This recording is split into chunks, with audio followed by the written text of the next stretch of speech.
9 de la mañana con 44 minutos, que bueno que nos acompaña. Esto es El Salvador Today. El nuevo gobierno tiene un problema entre manos, entre muchos otros que debe resolver. Uno de los más urgentes, sin duda, es el sistema de pensiones, que actualmente no ofrece garantía de tranquilidad para las personas que esperan retirarse, y además de eso hay una cantidad increíble. La gran mayoría de salvadoreños que hoy trabajan no están cotizando al sistema de pensiones. Para hablar cómo arreglar esto y qué consecuencias nos está trayendo de momento, hemos invitado a Patricio Pineda, quien es experto en el tema de pensiones. Patricio, saludo, muchísimas gracias por aceptar la invitación. Muy amable, aquí estamos para atender las dudas y aclarar ciertas cosas del sistema previsional que están afectando a todo el mundo. Perfecto, muchísimas gracias.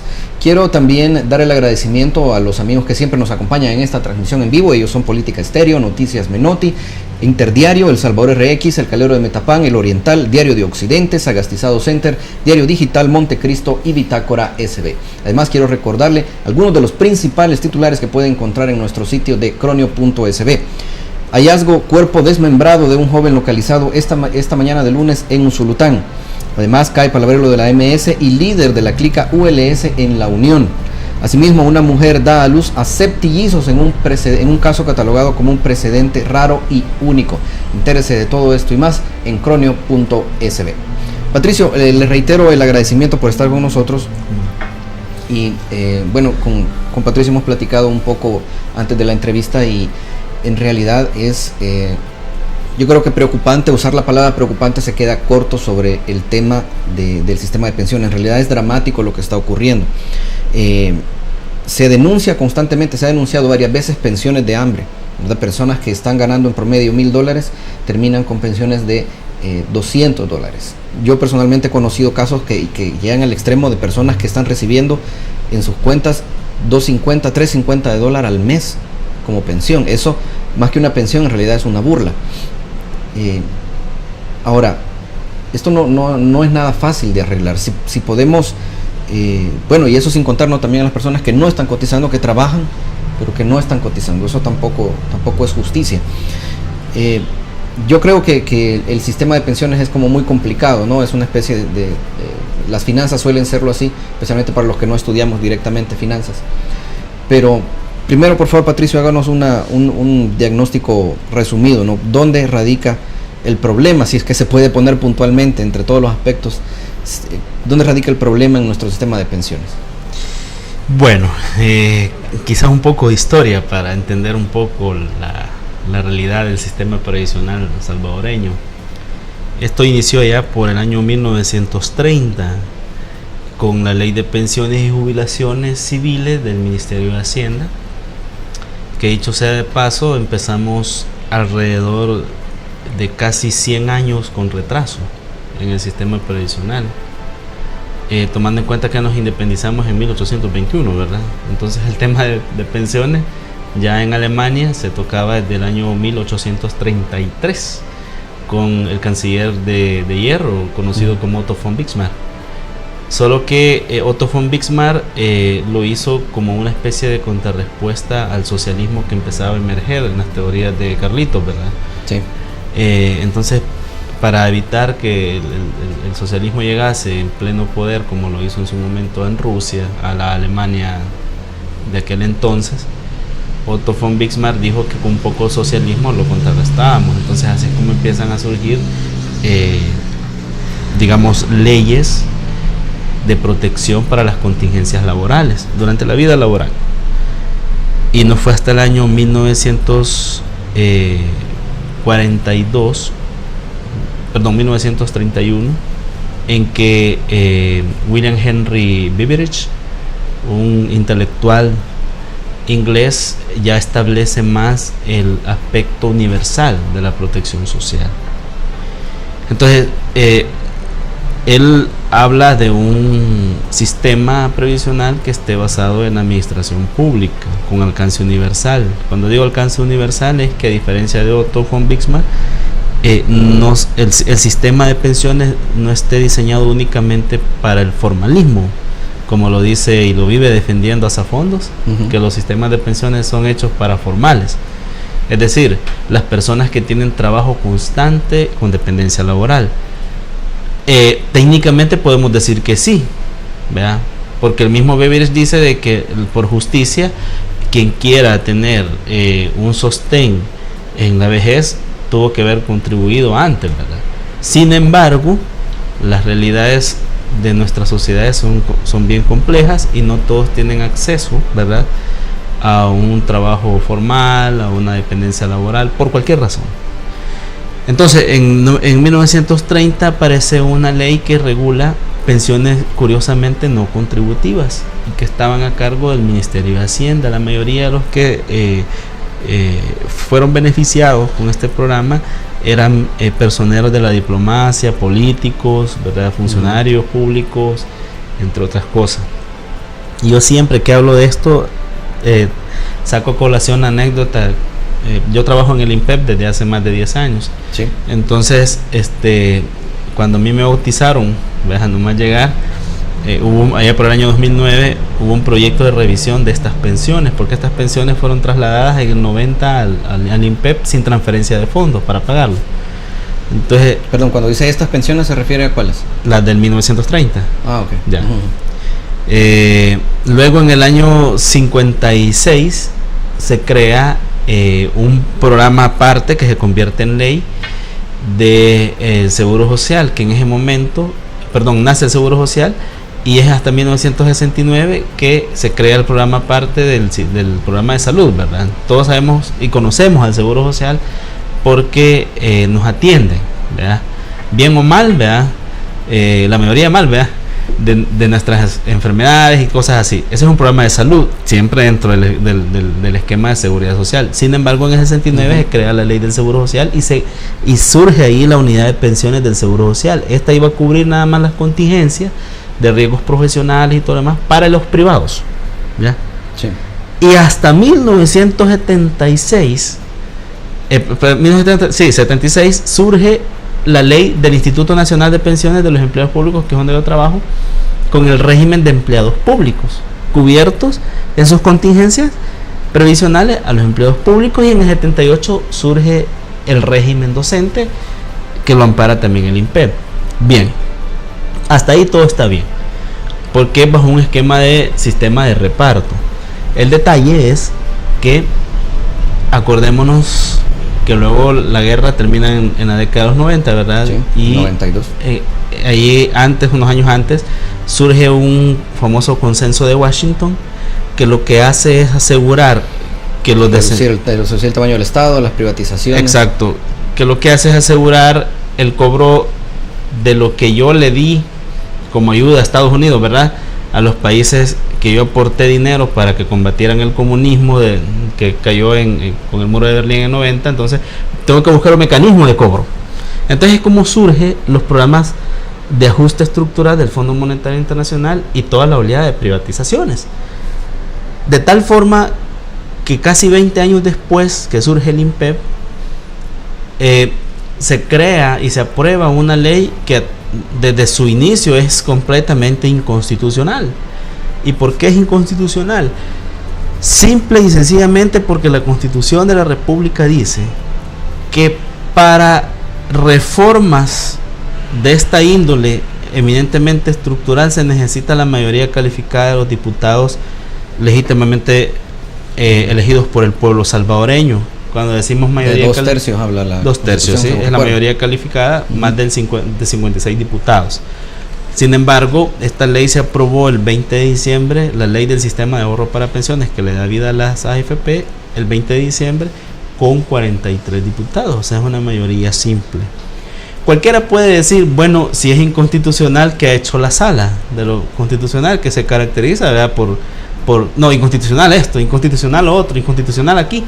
Pero todo el mundo, si hace una lectura objetiva, ¿verdad?, del papel de la sala, lo va a encontrar de que es una cuestión entre chicha y limonada, como decimos al buen salvadoreño, es decir, si afecta los intereses de quienes me aportan, sí, bajo la mesa, entonces no es inconstitucional.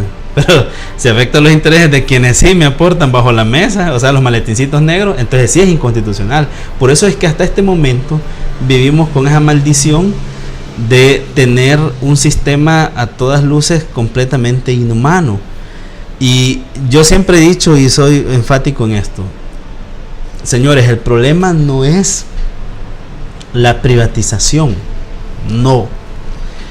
Y voy a hacer un ejemplo, voy a poner un ejemplo sencillo y lo hago así para que la gente que nos está viendo, escuchando o leyendo entienda básicamente.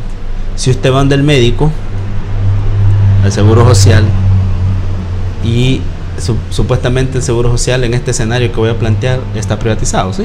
Sí. Entonces usted tiene que pagar por su consulta. Entonces va a un chequeo normal y le dice, doctor, mire, aquí vengo que me haga los chequeos, perfecto. Al final de todo usted le dice cuánto le debo, son $80, sí, cómo no, aquí está. Si usted ese dinero lo tiene en la bolsa, usted lo va a pagar, ¿sí? Pero la pregunta es, ¿de cuántos salvadoreños esa realidad es posible? Entonces el problema de las privatizaciones no es en sí per se buscar la eficiencia, sino la realidad y la forma en que se aplica, ¿ya? Si usted tiene un sistema o un mercado laboral restringido, excluyente, ¿ya?, donde hay 4 millones de salvadoreños aptos para laborar, pero de esos apenas el 23% tiene dependencia laboral, es decir, que tiene trabajo fijo, o sea, 726, ¿en qué cabeza le cabe a la gente privatizar un fondo de pensiones? ¿Ya? No se puede. Simple y sencillamente la realidad va a darnos en la cara tarde o temprano. La realidad de los salvadoreños no tardó ni siquiera 10 años para decirnos cometieron un grave error en diciembre. ¿Y por qué? Porque ya en el 2001 las reservas se habían acabado para pagar pensiones. Entonces Francisco Flores en ese entonces tuvo que recurrir a la venta de bonos, es decir, endeudar al país. ¿Ya? Endeudarnos a todos nosotros. A todos nosotros, y porque al final pagamos las pensiones por el churro, el agua, todo lo que tiene IVA, ¿ya? Lleva ya taxionado que vamos a tener que pagar. Eso incluye las medicinas, todo lo que nosotros compramos, bienes de consumo y todo lo demás, va el impuesto para pagar las pensiones, ¿ya? Esa deuda al final la pagamos todos y todas. Entonces, ya en el 2001, 2003 tuvieron que endeudar al país. Y eso no alcanzó. Entonces vino y surgió la necesidad de inventarse un esquema todavía más perverso de endeudamiento, y en el 2006 se aprueba lo que es la ley del fideicomiso de las obligaciones previsionales, ¿ya?, o conocido como los fondos FOP, que no era más que un esquema de reparto perverso. ¿En qué sentido? Que hay un fondo acumulado por las AFP en el cual nosotros aportamos con nuestras cotizaciones, ¿sí? Sí. De ese dinero, el gobierno, para pagarle a nuestros pensionados en el INPEP y en el Seguro Social, agarraba una cantidad de dinero anual para poder ejercer ese pago.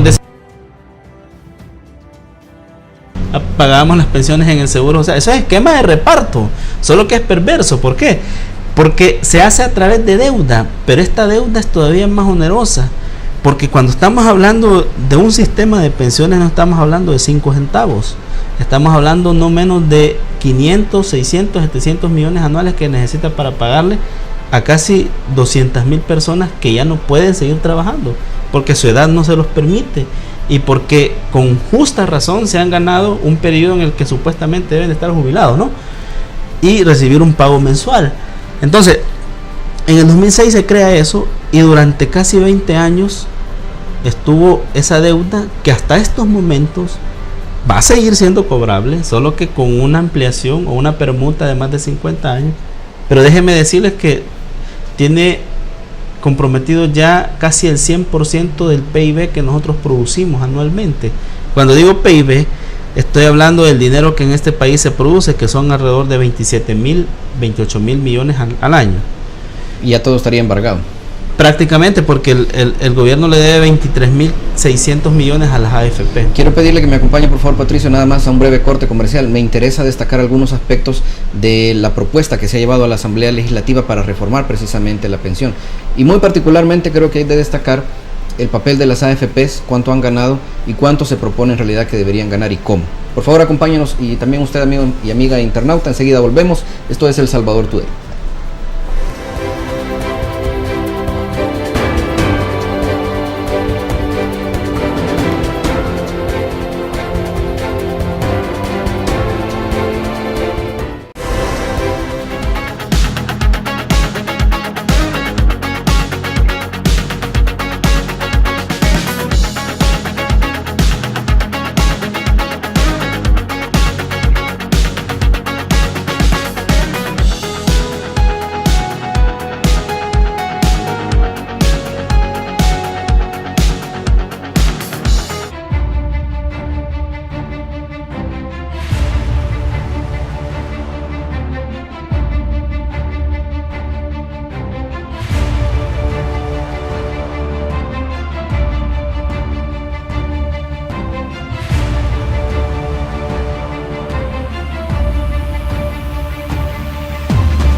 Si sabes que matas al planeta, ¿por qué seguís comprando papel? ¿Por qué ser esclavo de un horario cuando te damos la libertad de tener todo en tu mano siempre? Si la información pasa en cualquier momento, ¿por qué vas a esperar a que alguien te la cuente? En Diario Digital Cronio, dejamos en el pasado lo tradicional para que vivas el futuro con nuestra multiplataforma. Ingresa a www.cronio.sb. Noticias online.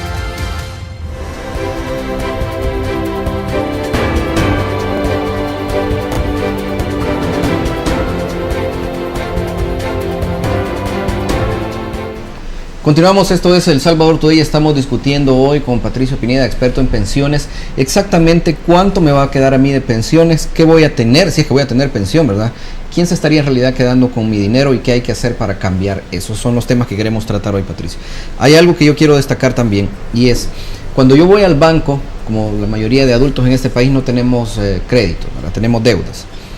Con mucha suerte, un salvadoreño que tiene un empleo fijo, que tiene certeza, digamos, de que va a estar empleado por mucho tiempo, que son la minoría, está pagando alrededor de un 8, un 9%, 7% si tiene mucha suerte, ¿no? Tal vez algún conecte, con su crédito, ¿verdad? Ahora, le pregunto yo a usted, eso es lo que el banco me cobra a mí, ¿verdad? Sí. Lo que les toca pagarle al banco. ¿Cuánto me está pagando a mí el gobierno por utilizar el dinero que me quitan todos los meses, que debería ir al fondo de pensiones? ¿Cuánto me paga el gobierno? Vaya, antes de la reforma del 28 de septiembre de 2017, había un sistema de, digamos, de préstamo que hacía el gobierno de nuestro dinero, que lo mencioné en el bloque anterior, que a través del FOP. Sí.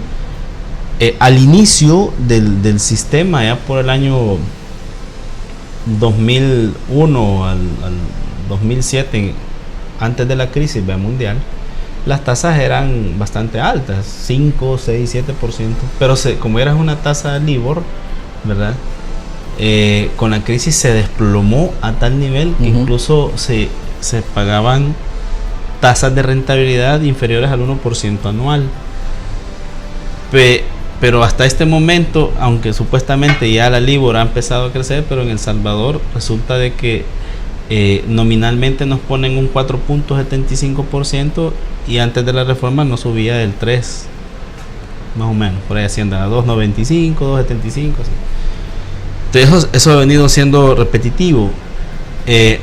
Ahí por el 2015-16 la Sala de lo Constitucional mandata al gobierno, ¿verdad?, a pagar tasas de mercado, ya no fijar la rentabilidad del fondo de pensión en base a la metodología del Reino Unido con la tasa LIBOR, sino que una tasa de mercado que anda más o menos ahí por el 7, 8, 9%, ¿sí? Entonces, de hecho, son las tasas que el gobierno paga a sus acreedores internacionales, llámese BID, llámese BCIE, vean, empresas privadas al interior del país, bancos, etcétera. Entonces, el gobierno siempre se quejó de que no había fondos para eso, ¿verdad? Entonces la Asamblea Legislativa diseña unos años después una metodología que iba a ir proporcional hasta llegar al 4.75 cada 3 años, y luego volvía para empezar de cero y así. Con la reforma del 2017, decreto 787, lo que se hace es fijar una tasa uniforme, ¿verdad? Pero esto tiene un gran problema, y es que actualmente a enero de este año hay más de 11.000 millones de dólares acumulados en el fondo. De ese porcentaje de dinero, haga usted la cuenta, prácticamente el 80% está disponible para el gobierno, ¿sí? Sí. O sea, el 80% de 11.000 millones a través de lo que se conoce como certificados de inversión previsional, o los famosos CIP. El problema es que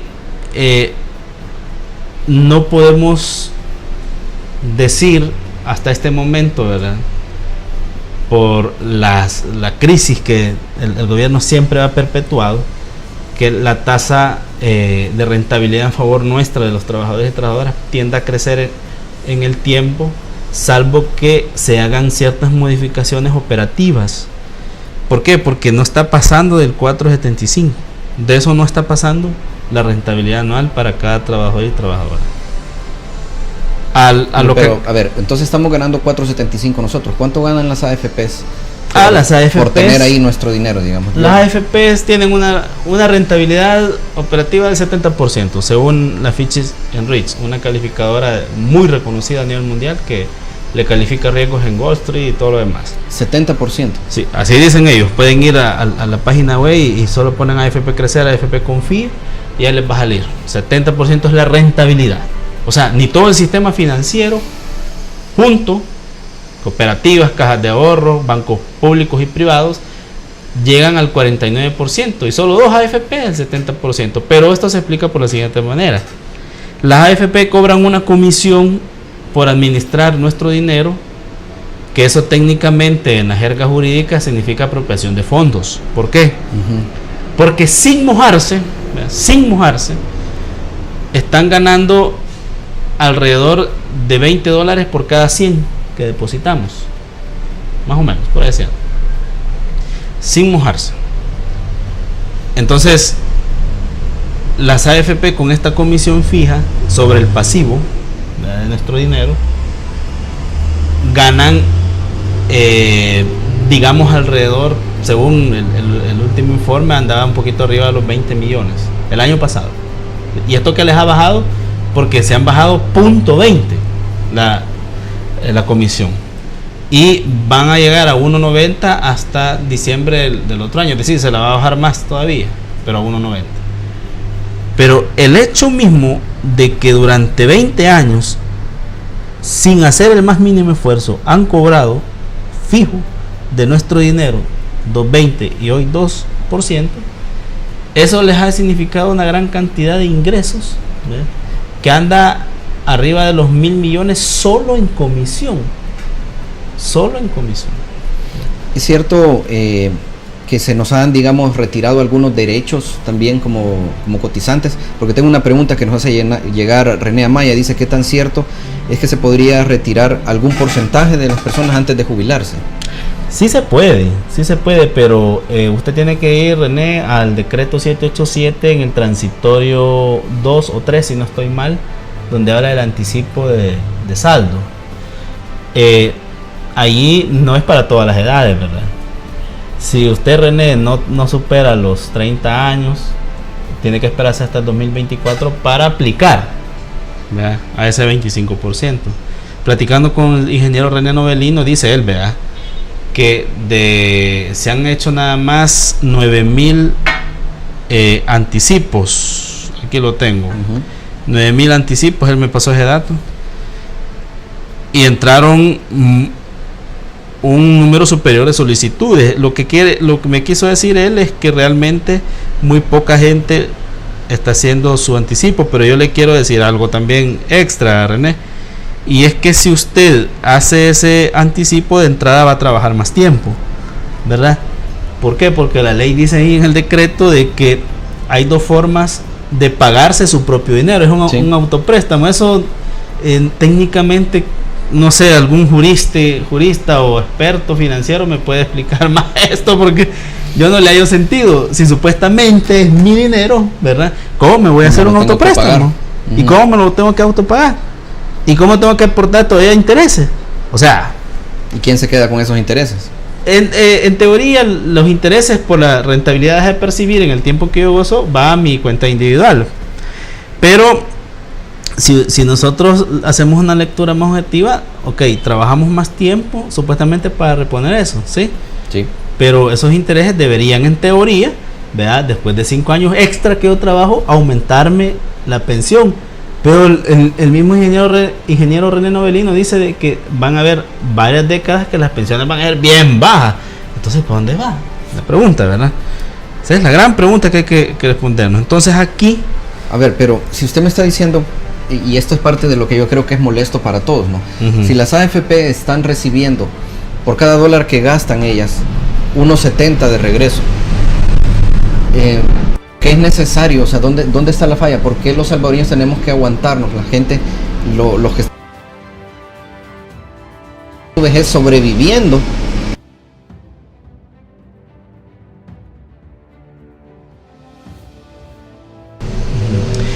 La base a este problema de esa pensión muy baja está precisamente en el juego de la distribución de la cotización que se tiene actualmente. A nosotros nos están reteniendo, y para complementarle a René, la idea es, tiene que esperarse hasta el 2024 para que le den ese anticipo, pero ojo, va a trabajar 5 años más a menos que lo pague de un solo.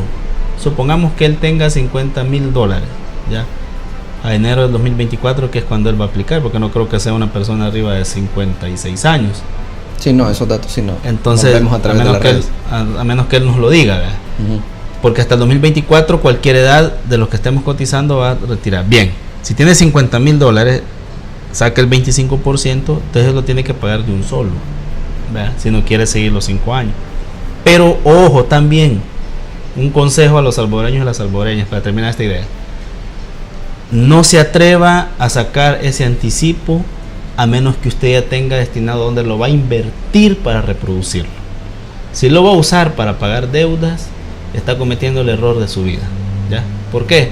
Porque no solamente va a trabajar más, sino que ya después de varios años, cuando usted ya no pueda seguir trabajando, cuando ya tenga una edad adulta mayor, se va a ver con una pensión muy, muy penosa, y a eso vamos a complementar. ¿Por qué las pensiones bajas? Ok, hay un 15% que nos retiene de nuestro salario, ¿verdad? Actualmente. De ese 15%, la AFP toma 2, ¿verdad? Sí. Nos quedan 13. El patrón aporta una cantidad, parece que son 7. El punto es que neto y líquido a nuestra cuenta individual va a parar nada más el 8%. Y antes de la reforma, usted aportaba el 13 y a su cuenta individual iba el 10.80. O sea que hoy estamos ahorrando menos. La promesa es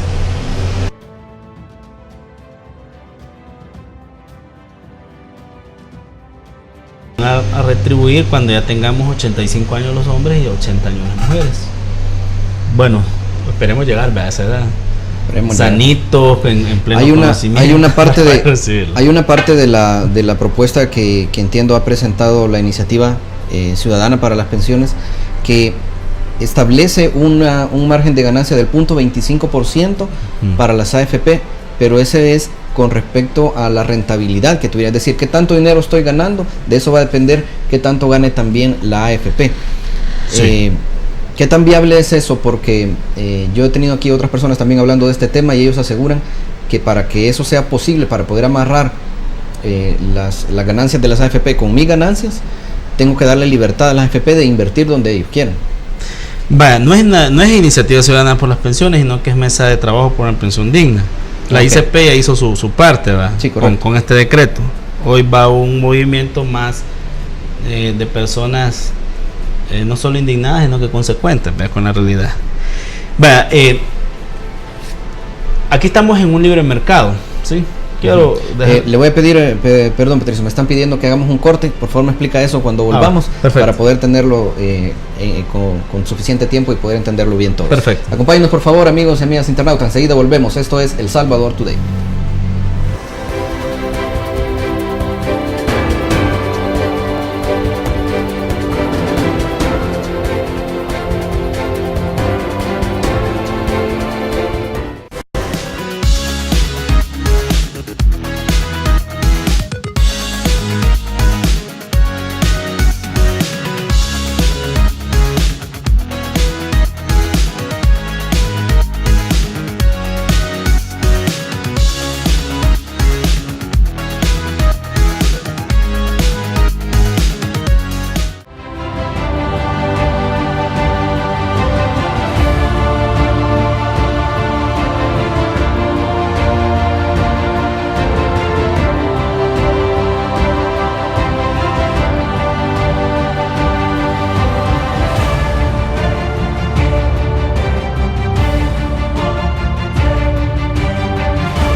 sabes que matas al planeta? ¿Por qué seguís comprando papel? ¿Por qué ser esclavo de un horario cuando te damos la libertad de tener todo en tu mano siempre? Si la información pasa en cualquier momento, ¿por qué vas a esperar a que alguien te la cuente? En Diario Digital Cronio, dejamos en el pasado lo tradicional para que vivas el futuro con nuestra multiplataforma. Ingresa a www.cronio.sb. Noticias online.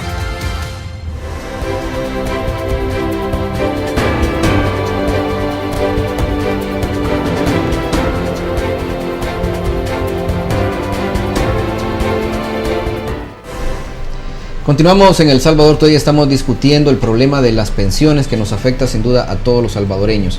Estábamos discutiendo, Patricio, antes del corte, precisamente sobre la rentabilidad de las pensiones. Esto se ha discutido mucho y hay quienes lo defienden, pues, para que no se haga de hecho ese cambio de amarrar la ganancia, la rentabilidad de las AFP con la rentabilidad de las pensiones de los cotizantes.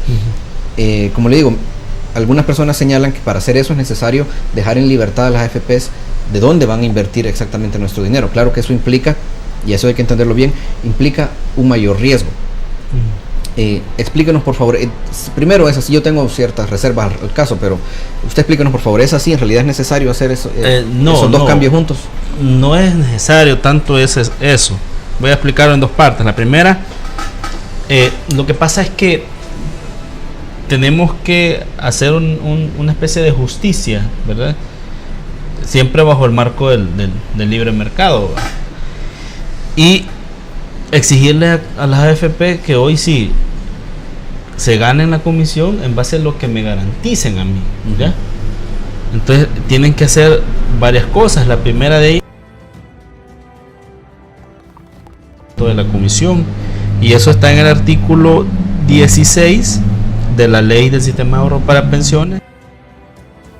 Según el decreto 787 queda así: los empleadores y trabajadores contribuirán al SAB y será de 15%. Dicho sea de paso, actualmente a la cuenta de garantía solidaria, ¿verdad? Sí. Solo están trabajadores, empleadores, gobierno, porque aportan un porcentaje del presupuesto, pero las AFP no ponen ni 5, y no es cuenta de garantía solidaria. Entonces, un mínimo del 11.1% del ingreso base de cotización se destinará a la cuenta individual de cada trabajador, ¿verdad? De estos 7.25 pone el trabajador en su bolsa y 3.85 el empleador, y hasta el 1.9% las AFP, ¿verdad?, cobran su comisión. Entonces, con ese escenario dice que el resto, que son 2 puntos, van a la cuenta de garantía solidaria. En total hacen 15. Sin embargo, nosotros proponemos lo siguiente: que ese artículo 16 se distribuya la cotización de la siguiente forma, siempre que sea el 15%. Sí. Solo que en vez de 11.1 sea el 12% para la cuenta individual de ahorro de cada trabajador, 7.25 por parte nuestra y 4.75 por parte del empleador, y hasta el 1% se destinará al pago del contrato de seguro de invalidez y sobrevivencia que se establece en esta ley y al pago de la comisión de la AFP por el manejo de nuestras cuentas individuales, ¿verdad? Y este porcentaje que sea lógicamente de la parte del empleador, ¿verdad? Y 2% que vaya a la cuenta de garantía solidaria. Sin embargo, la novedad es que se pagará el 0.25% de ese 1 de comisión, sí, sobre la rentabilidad promedio obtenida, es decir, lo que la AFP me trabaje y me garantice a mí. De lo contrario, no va a tener 1%, sino que va a tener 0.75%. ¿Ya? Eso es justicia. ¿Por qué justicia? Porque hasta... Entonces, perdón, le entiendo entonces que sería como mixto, tendría una parte que ya tendría garantizada la AFP como lo han tenido hasta ahora, sí, más un porcentaje importante que dependería de qué tanto... De la eficiencia del trabajo a favor de cada trabajador. Pero Patricio, ¿es necesario permitir a la AFP que vaya a invertir al extranjero? No, aquí viene la segunda parte. Vaya, ¿por qué lo ponemos así? Porque ellos tienen costos fijos. Correcto. Entonces lo cubren con 0.75, lo cubren porque lo cubren. Por más que vengan y digan de que no, que hay un desbalance entre utilidad y patrimonio, todavía cobrando 1.4, podemos tener ese balance, ok, pero es que los costos fijos, la utilidad y el patrimonio, las AFP en 20 años lo ha desarrollado 20 veces, ¿ya? Sí. Y el costo de una AFP, mantener una AFP actualmente es 91 millones más o menos, anuales. Con ese punto 75 lo cubren porque lo cubren. Ahora, si ellos quieren tener ganancias, entonces que lo trabajen. Así como nos exigen a nosotros que trabajen, pues también que ellos trabajen. Ese es el aporte que les estamos exigiendo que pongan las AFP. Bien, no es necesario darles libre albedrío, no. Porque en el artículo 28 y en el 40 del decreto 787 aparecen dos comités que son esenciales. Y es de las pocas partes buenas que ha tenido esta reforma. Y son el comité de riesgos y el comité actuarial. El comité de riesgos es el que ve esta parte, las inversiones. Y ahí yo tuve la experiencia de intentar poner cuadros a propuesta de su servidor y de otra para que nos representasen a los trabajadores y trabajadoras. Dicho sea de paso, estos comités antes no existían.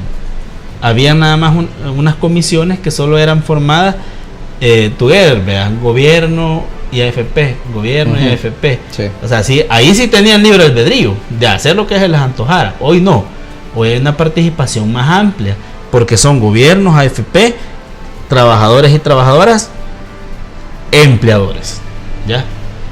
En teoría, los debates, ¿verdad? Y las discusiones, los disensos deben de llevar a consensos para que las cosas sean con reglas más claras. Entonces, lo único malo que yo veo es la gran cantidad de requisitos que se piden para conformar la parte de trabajadores y trabajadoras en este comité de riesgos y en el actuarial.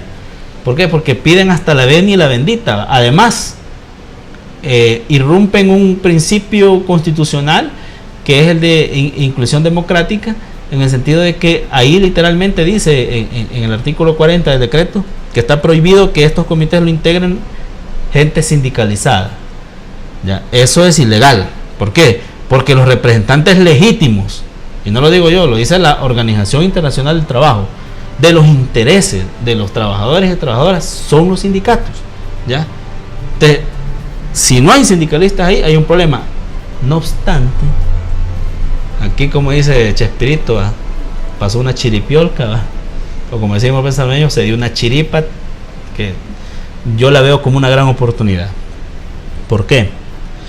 Y de hecho pueden invitarlo, y lo recomiendo, al maestro Carlos Pérez, que quedó como representante de los trabajadores y trabajadoras y está trabajando muy fuerte porque las inversiones sean más favorables. De hecho, yo, y él lo puede reafirmar, no me deja mentir, le hice una propuesta hace poco que tuvimos una bilateral pidiéndole que exija una reforma a los artículos del comité de riesgos, en el sentido que sea el comité de riesgos el que negocie directamente con el gobierno, ¿verdad? Y le exija un piso mínimo del 6% de rentabilidad sobre la utilización del FOB. Es decir, ese es el dinero que los salvadoreños le prestamos al gobierno para... entonces tiene que si por ejemplo, si este año el maestro Carlos Pérez va a estar ahí, si se logra esa reforma, el maestro Carlos Pérez va a negociar directamente con el gobierno. Va a llegar al gobierno porque tiene que llegar, ¿verdad? Tiene que pagar en el IPEI, en el Seguro Social. Va a llegar a tocar la puerta, ahí va a estar el maestro y le va a decir, diga, necesito tantos millones. Ok, estas son mis condiciones. Si usted me garantiza 6% mínimo, piso de rentabilidad, llévese, pues si no. Hay que hacer eso. ¿Qué tanto está afectando o no se está afectando actualmente a las personas que están por retirarse?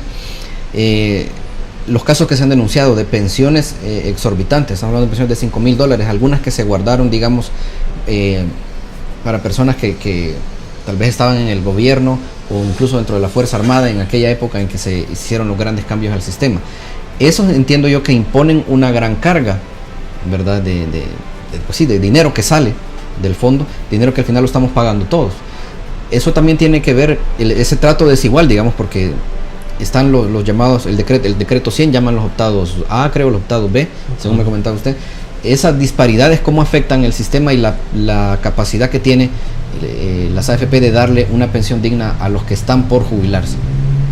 Mire, respecto a estas pensiones onerosas, lamentablemente hay que decir de que las decisiones irresponsables caen sobre los diputados de aquel entonces, y todavía hay sinvergüenzas que siguen ahí. Ahí voy a dar nombres y apellidos. Rodolfo Parker es uno, Guillermo Gallego es otro, ¿ya? El señor Mario Ponce, irresponsables, es otro. ¿Por qué digo irresponsables? Porque bajo la venia y la mano alzada de ellos se aprobaron, por ejemplo, el decreto 100, que en esta reforma ha sido derogado. Es de las pocas partes positivas, pero hay más de 20,000 personas que están gozando, ¿verdad? 20,000 personas. Sí, de los optados que están gozando pensiones grandes. Claro, les están descontando para la cuenta de garantía solidaria, sí, pero en el sistema público de pensiones administrado por el Seguro Social y el INPEP, hay personas que tienen pensiones exageradamente elevadísimas y a ellos no se les aplica nada, ¿ya? O sea, como el caso de los optados, ¿ya? Por ejemplo, el presidente de la Corte Suprema de Justicia, él tiene casi $4,000 de pensión más su salario de presidente. ¿Qué es eso? ¿Ya? Eso no tiene que ser así. Son personas que ya están jubiladas, deberían de estar descansando, punto. Además, la pensión que tienen les alcanza para vivir, pues. Cuando hay salvadoreños que no llegan ni a $300 de pensión, que tienen que ver cómo demonios se rebuscan para no morirse de hambre. O sea, esas desigualdades son terribles. Entonces, o el caso del embajador de El Salvador en México, el ex ministro de Hacienda, que tiene $4,000 de pensión por ser optado, precisamente, ¿ya? Y tiene Carlos Cáceres, y que tiene $6,000 de salario. O sea, esa gente debe estar fuera de la administración pública, porque ni hacen ni dejan hacer, ¿verdad? Porque ¿cuál es el logro que tiene Carlos Cáceres para El Salvador? ¿Qué inversiones ha traído, por ejemplo? ¿Verdad? ¿Cuánta generación de empleo ha hecho él? Es más, me pregunto yo, ¿a cuántos le cobró realmente los evasores y ilusores previsionales el dinero que le deben al pueblo? No ha hecho absolutamente nada. Entonces, son personas que no tienen que estar más ahí. Entonces, el mecanismo decisorio con el que se aprobaron estos decretos, como el caso del decreto 100, son irresponsabilidades que hasta este momento y de aquí a 50 años, como mínimo, los vamos a seguir pagando. Y esa gente ya no tiene que estar más ahí. Ya los mencioné, tienen que estar fuera. Patricio, muchísimas gracias por haber venido. Lastimosamente se nos ha acabado el tiempo y sabemos que el tema es lastimosamente es un poco árido también, pero tenemos que hacer un esfuerzo porque nos afecta a todos directamente, especialmente nuestros padres, ¿no? Nuestros abuelos y a nosotros dentro de algún tiempo, sin duda. Muchísimas gracias. Bueno, solamente decirle a los espectadores que pueden acercarse a la mesa de trabajo por una pensión digna, pueden comunicarse directamente conmigo, me pueden buscar en Facebook como Patricio Pineda, ahí está mi fanpage, pueden escribirme. O escribirme al WhatsApp 7801-6228. El punto es, hermanos y hermanas salvadoreñas, que si no nos hacen caso con estos decretos de reforma que hemos propuesto, vamos a la calle, porque en la calle sí tenemos que conquistar nuestros legítimos derechos y que esta gente ya nos siga más al frente. De nuevo, muchísimas gracias. A la orden. Amigos y amigas internautas, también queremos agradecer su atención a este tema que, como lo decimos, cobra mayor relevancia también debido a que está próxima la llegada de un nuevo gobierno, el que se eligió el pasado 3 de febrero. Queremos agradecer, por supuesto, a quienes nos han acompañado a lo largo de esta transmisión en vivo. Son los amigos de Política Estéreo, Noticias Menotti, Interdiario, El Salvador RX, El Calero de Metapán, El Oriental, Diario de Occidente, Sagastizado Center, Diario Digital Montecristo y Bitácora SB. Como siempre les decimos, el costo de desentenderse de la política es ser gobernado por lo peor que la sociedad tiene para ofrecernos. Hasta la próxima.